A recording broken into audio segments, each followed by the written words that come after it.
Gérald Darmanin, bonjour. Bonjour. Merci d'être avec nous. Vous avez écouté, regardé le président de la République hier soir. Donc l'économie avant la santé maintenant. Il est temps de penser à l'économie. Il est temps de relancer l'économie. C'est devenu une priorité ? L'économie, c'est la vie aussi. Au bout d'un certain temps, il faut effectivement reprendre le chemin du travail, reprendre le chemin de la production et puis retrouver une vie normale après avoir fait ce qu'a fait le président de la République et qui est quand même extraordinaire. Comme beaucoup de pays occidentaux, il a arrêté l'économie pour le bien-être de nos concitoyens.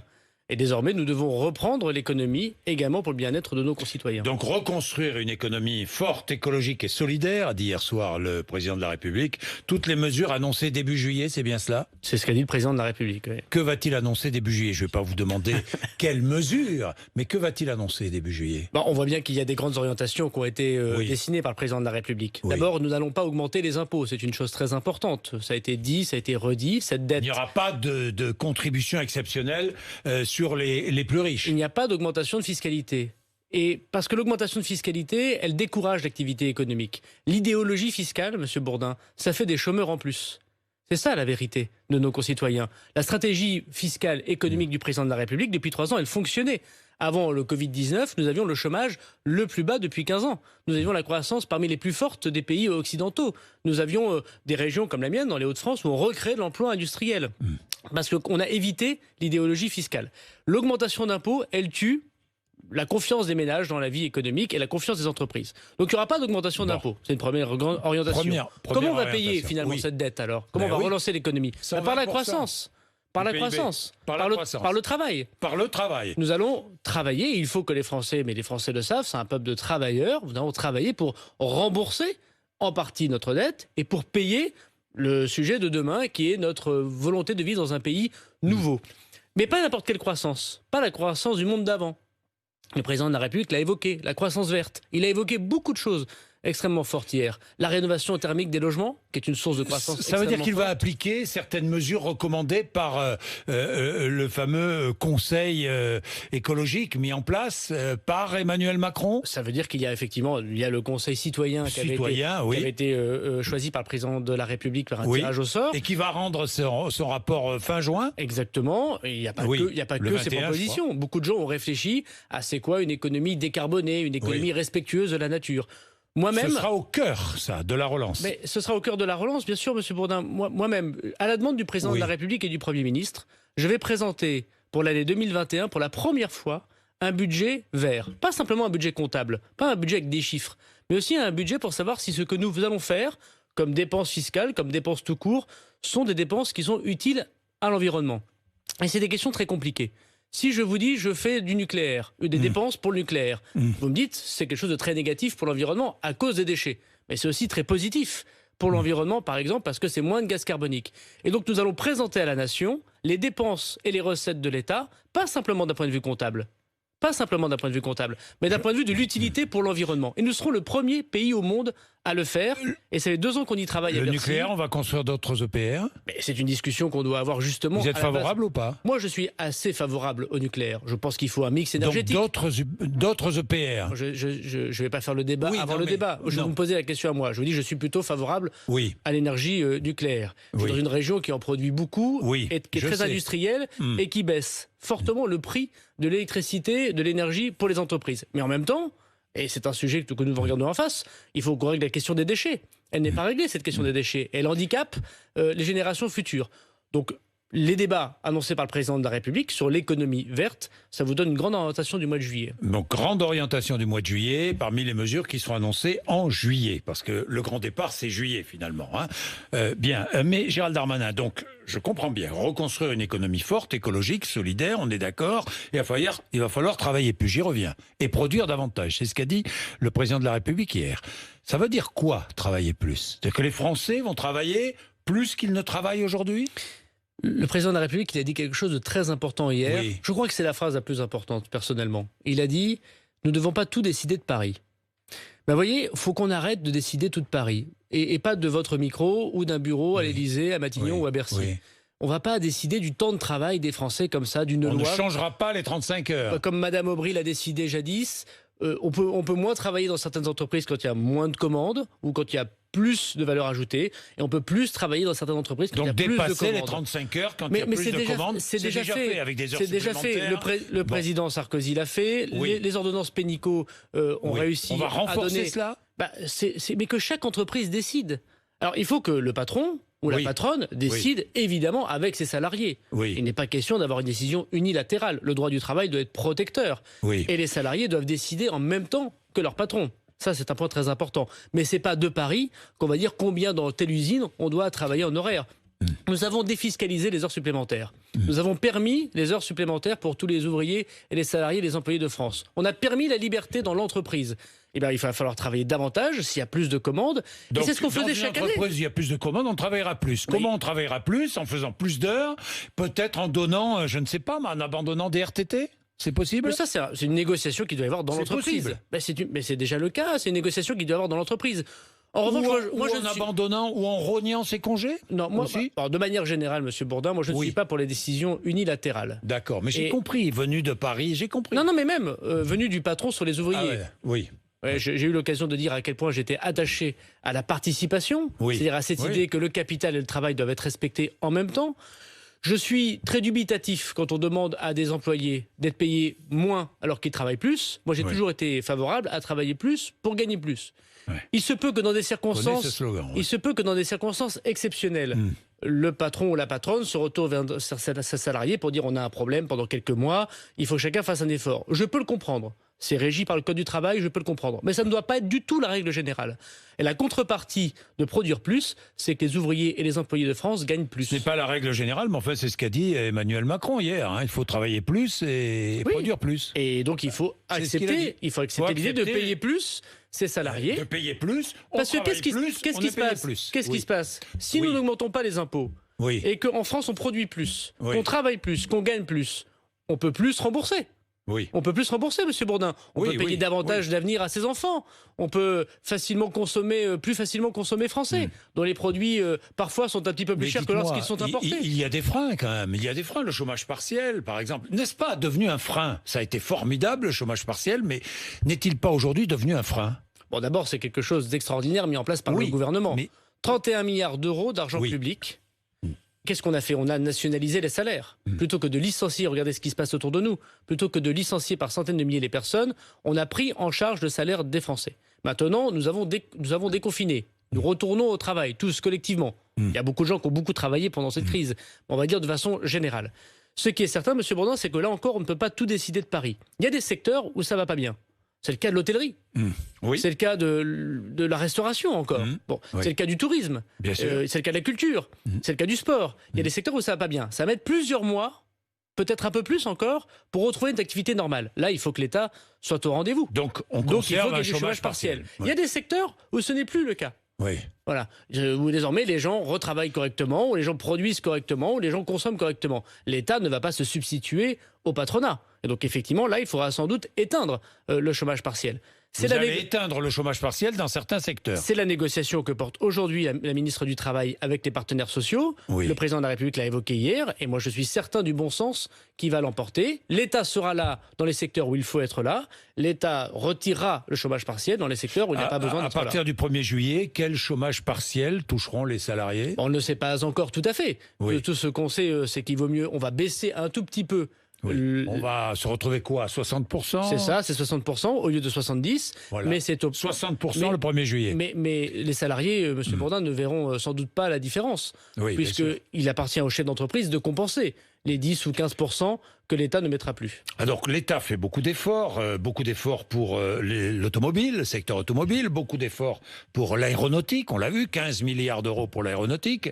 Et pour la SNCF, est-ce que l'État va faire un nouvel effort?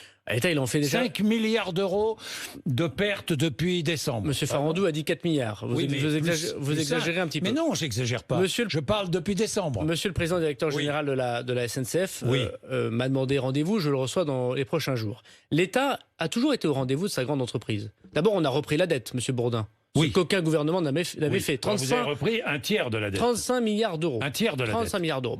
C'est pas mal déjà. Non, mais je dis que c'est pas mal, mais c'est un tiers. 35 milliards d'euros. C'est l'argent des Français.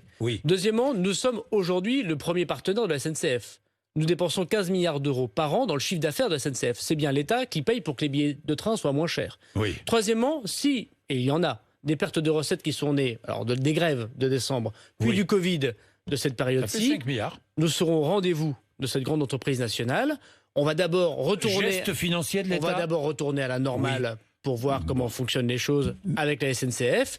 Et l'État sera au rendez-vous. Ça veut dire geste financier de l'État? Forcément, Monsieur Bourdin, il y aura un geste financier de l'État, qu'il soit directement auprès de la SNCF ou qu'il soit auprès des institutions qui travaillent avec la SNCF. Je pense aux régions qui, vous savez, ont des conventions avec les TER, les trains du quotidien. C'est le cas en Ile-de-France. Madame Pécresse fait des demandes au gouvernement que nous étudions en ce moment même. Et c'est le cas, bien sûr, dans les régions, les autres régions. Donc, que ce soit d'une manière ou d'une autre, l'État sera au rendez-vous. Bien, les retraites. 30 milliards d'euros de déficit. Ah, ça fait beaucoup, là. Ça commence à s'accumuler. Est-ce que vous allez suspendre la réforme ou pas? Le président de la République prendra sans doute dans le mois de juillet des décisions qui concernent l'assurance chômage, la réforme de l'assurance chômage et des retraites. Il n'a pas voulu l'évoquer hier. Parce que la réforme de l'assurance chômage, ça permet peut-être de travailler plus, non? Mais non, attendez, moi je suis très favorable. D'inciter. Attendez, je suis très favorable à la réforme de l'assurance chômage que nous avons portée et à la réforme des retraites. Maintenant, on voit bien que l'assurance chômage modifiée lorsqu'on a quasiment le plein emploi, quand on était dans un chômage assez bas il y a 3 mois, n'est pas tout à fait pareil qu'une assurance chômage où on a 500 000 chômeurs de plus. Donc il faut sans doute modifier un certain nombre de choses. Mais le président de la République aura l'occasion en juillet, ce sera au lendemain des élections municipales. Nous sommes en campagne municipale. Donc aura l'occasion au lendemain des élections municipales de dire ce qu'il fait sur ces deux grandes réformes sociales. La réforme des retraites, vous êtes favorable à une poursuite de la réforme? Mais je ne vais pas préempter ce qu'a dit le président de la République, mais moi j'y crois. Moi j'y crois à cette réforme des retraites. Donc vous la défendez? Que des agriculteurs de ma circonscription de Tourcoing aient 1 000 euros par mois, je pense que c'est une grande justice sociale. Qu'on mette fin à un certain nombre d'inéquités entre les Français dans la retraite, je pense que c'est une grande réforme sociale. Bien, le Ségur de la santé. Est-ce que l'État a les moyens d'augmenter les infirmières et infirmiers de 300 euros par mois? L'État s'y est engagé. Donc 300 euros par mois, l'État s'est engagé. Aujourd'hui, il y a une négociation. Mais Madame Nota. Je vous pose une question précise. Est-ce que l'État a les moyens d'augmenter les infirmières et infirmiers de 300 euros par mois? Mais c'est un investissement pour l'avenir que de le faire. On voit bien que lorsque l'on rogne un peu sur les crédits de la santé, même si on peut faire ici ou là encore des réformes, notamment dans la bureaucratie du système de santé, mais pour les soignants directement, on voit bien que ils ont d'énormes investissements pour le capital humain et pour le capital tout court. Donc, le fait d'aider. L'État répondra aux demandes. Il y a une négociation. Oui, je sais. Sur plusieurs points. Monsieur Bourdin, depuis 3 ans que je suis membre du gouvernement, vous me dites, vous décidez trop vite, trop de paris, trop rapidement, sans discuter. Puis quand je vous dis il y a une négociation, c'est décentralisé, vous me dites, alors répondez. Moi, je ne veux pas le résultat de la négociation avant la fin. Gérald Darmanin, je vous dis simplement, est-ce que l'État a les moyens d'augmenter les infirmières et infirmiers de 300 euros? M'avez dit oui. Il faut faire des choix. Et le choix qui a été fait. Heureux pour eux. Mais monsieur Bourdin, le choix qui a été fait, heureux pour nous. Heureux pour nous. Le choix qui a été fait par le président de la République, c'est un choix courageux. Il consiste à dire que nous allons revaloriser le personnel soignant, les infirmières, les infirmiers, les aides-soignantes qui font un travail considérable. Et puis nous allons faire d'autres choix politiques. Ça veut dire que nous dépenserons moins ailleurs. Question sur les statistiques ethniques. Le débat a été relancé par Sibeth Ndiaye. Est-ce que vous êtes favorable à des statistiques ethniques, Gérald Darmanin? Ça veut dire quoi derrière l'intervention de Sibeth Ndiaye? Ça veut dire qu'on se pose la question de savoir si l'ascenseur social républicain fonctionne encore. Moi, je pense qu'il fonctionne encore, mais il est beaucoup plus lent pour aller dans les étages supérieurs qu'avant. Donc, il faut faire quelque chose. C'est sûr qu'il faut faire quelque chose. Sibeth a évoqué les statistiques ethniques. Moi, je serais plutôt favorable à la proposition de Julien de Normandie, qui évoquait des statistiques par géographie. Moi, je ne suis pas tout à fait certain que ce soit la couleur de peau qui handicape. Il peut y avoir de la discrimination, il y a sans doute du racisme dans la société, évidemment. Mais je ne suis pas sûr que ce soit aujourd'hui ce qui handicape le plus les petits Français de s'en mêler, comme le disait l'ancien président, de réussir. J'en suis un exemple.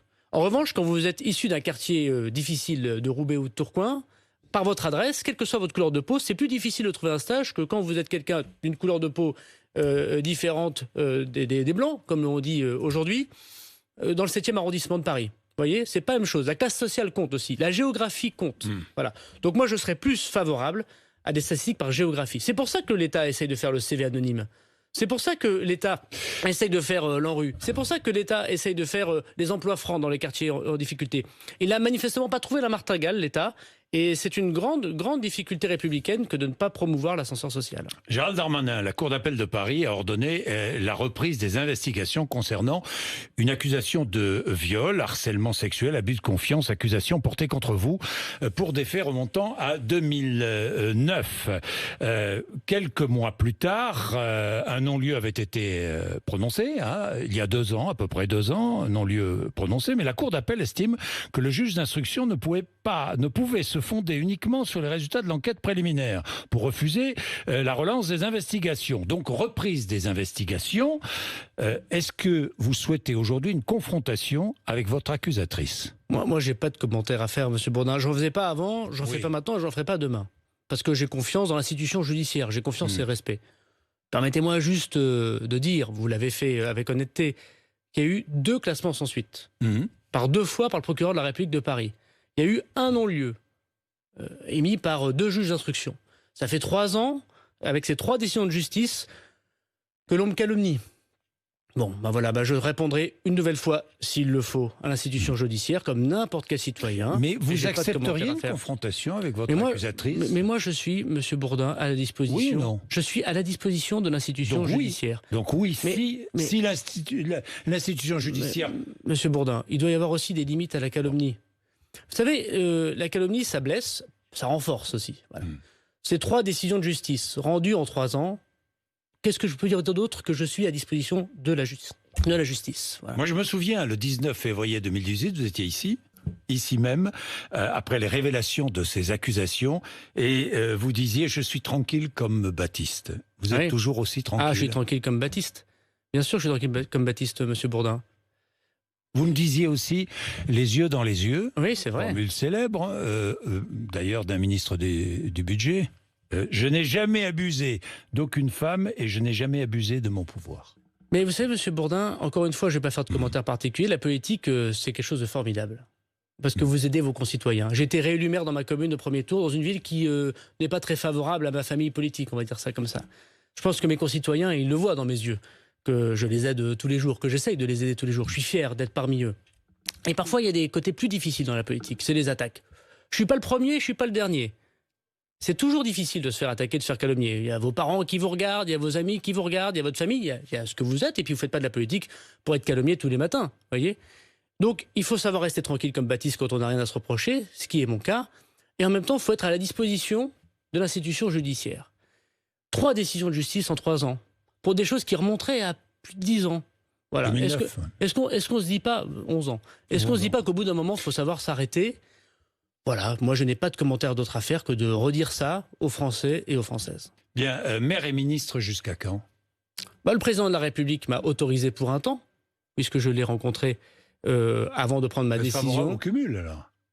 Et Monsieur Bourdin, on n'a même pas terminé les élections municipales. Oui. Le 2e tour, c'est un peu original, parce que c'est quelques semaines après le premier tour. Vous êtes déjà élu. Oui, mais très bien. Ouais, mais il y a encore plein de gens qui seront réélus le 28 juin. Voilà. Bon, après, le président de la République, il va sans doute, dessiner un nouveau chemin, c'est ce qu'il a dit hier à la télévision. Un nouveau chemin, c'est quoi ? C'est un nouveau gouvernement ? Et il a dessiné un nouveau chemin. Pour vous, c'est quoi un nouveau chemin ? Peut-être y aura-t-il, ce qui est plus important, c'est le fond, c'est les idées. Mais on est d'accord. Et peut-être y aura-t-il, c'est un secret de Polichinelle, de nouvelles personnes qui aideront le président de la République. Donc vous vous attendez à un remaniement. Et moi, mais quand le président de la République le souhaitera, c'est lui qui... Oui, non, mais d'accord, mais un nouveau... Non, mais Gérald Darmanin, vous savez très bien que vous y pensez. Vous n'allez pas me dire que vous n'y pensez pas. Chacun dans sa chacunière. Je pense que j'y pense moins que les journalistes, vous voyez. Non, peut-être moins que les journalistes. Moi, je ne suis pas journaliste politique, mais je vous demande, Gérald Darmanin, un nouveau chemin, ça veut dire probablement une nouvelle équipe.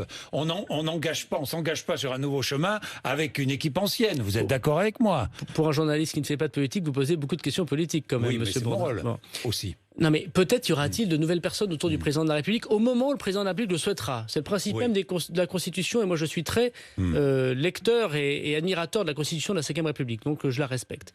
Et bien lorsqu'il fera son choix, je ne présume pas du choix du président de la République. Oui. Voilà. Donc le président de la République m'a dit que pour un temps, je suis un des ministres qui a gagné les élections municipales. Très bien. Les électeurs de Tourcoing, je crois, jusqu'à quand ont montré que ça ne les dérangeait pas d'avoir un maire qui par ailleurs avait une voix à Paris. Je pense d'ailleurs, monsieur Bourdin, qu'il est pas mal d'entendre de temps en temps la voix de la province. Moi, je me sens très provincial. Oui. De là où je suis. Alors, Tourcoing n'est pas Arles, n'est pas Nîmes, n'est pas Brest. Oui, voilà. oui. Mais c'est une partie de la France qu'on n'écoute peut-être pas assez. Je suis très fier de porter sur notre plateau la parole des habitants de la ville de Tourcoing. Mais par ailleurs, je suis très honoré d'être ministre de la République. Bon. Et jusqu'à quand? Jusqu'à ce que le président de la République en décide. En décide. Et est-il vrai que vous souhaitez être à la tête d'un grand ministère regroupant travail et affaires sociales? Vous aimeriez? Non, moi je suis très bien à la tête de mon ministère, qui est tout à fait essentiel, Monsieur Bourdin, pour l'avenir du pays. Et cette semaine, après vous avoir quitté, je vais commencer à recevoir mes collègues ministres pour préparer ce budget 2021, qui ne va pas être une mince affaire. Le président de la République m'a demandé de présenter ce budget. Je le fais et j'espère le faire jusqu'au bout. Merci Gérald Darmanin d'être venu nous voir. Merci. Il est 8h54, RMC et BFM TV.